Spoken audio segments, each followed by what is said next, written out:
Finkit and Fern were sitting under the tree in camp when Flameclaw appeared from the camp entrance. Flamepaw was with her, and Flamepaw was absolutely buzzing with excitement. "What happened?" Finkit asked her. "The Singing Animals contest is back in town," Flamepaw burst out. "I'm going to enter. It's going to be so amazing." Flameclaw sighed, a faraway look in her eyes. "Well, it's not all glamorous, you know. You'll perform your hit song."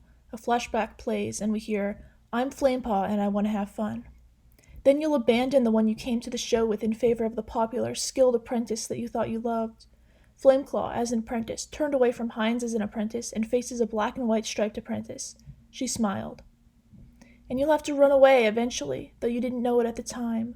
Flameclaw sighed, and Flamepaw looked uncomfortable and confused. "Hey, Fern, I know what we're going to do today." "No," Flamepaw said, "I know what I'm going to do today."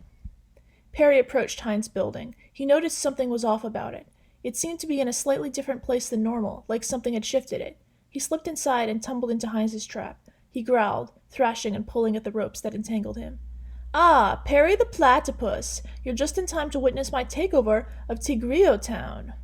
Hines walked over to a control panel. "Watch and learn, little monotremes." He pressed a button, and the building began to shake and then rise up into the air. From the outside, legs were visible beneath the building, and arms shot out of the sides just as a head emerged from the top. "So, are you going to the Singing Animals contest?" Stacy asked Vanessa as they walked through the streets of the town. "Sure, sounds fun," Vanessa responded. Flamepaw took a deep breath. Lemonpaw was beside her. The Singing Animals contest stage was in front of her, and she was ready to sing. She just had to wait her turn. Hopefully she would win and be allowed to sing for a second time at the end of the show. Though at the same time, she didn't want to have to sing a second time. Only once was scary enough for her. She didn't have to win, as cool as that would be. Just participating would be enough for her.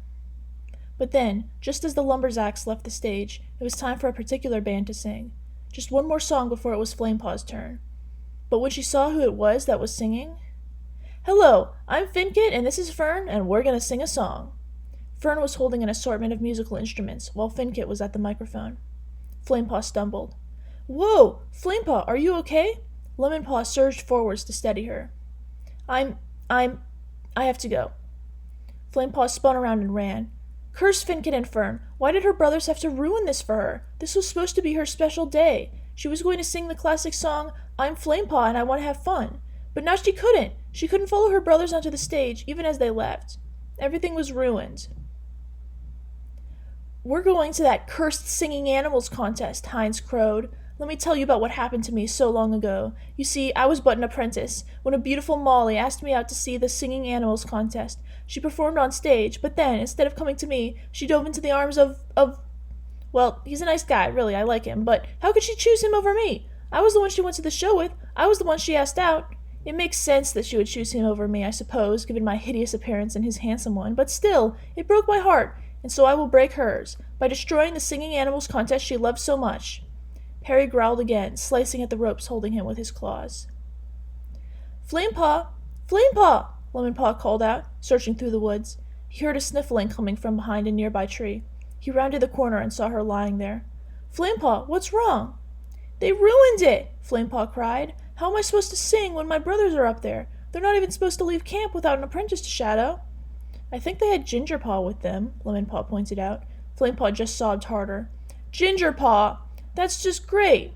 Flamepaw wiped her paw across her face roughly. "Whatever, it's ruined now anyways. I've missed my chance." "Hey, I'm sure you still have a shot at singing, even if it's just singing to me."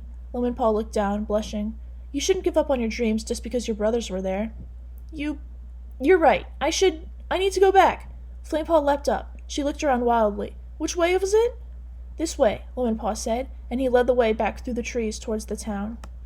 "Ha ha ha!" Hines laughed maniacally. He peered out a window down at the Singing Animals contest. "I will now... Wait, is that Vanessa?" Sure enough, Vanessa was sitting in the crowd, talking to Stacy. "I didn't think she would..." Hines cut himself off, thinking hard.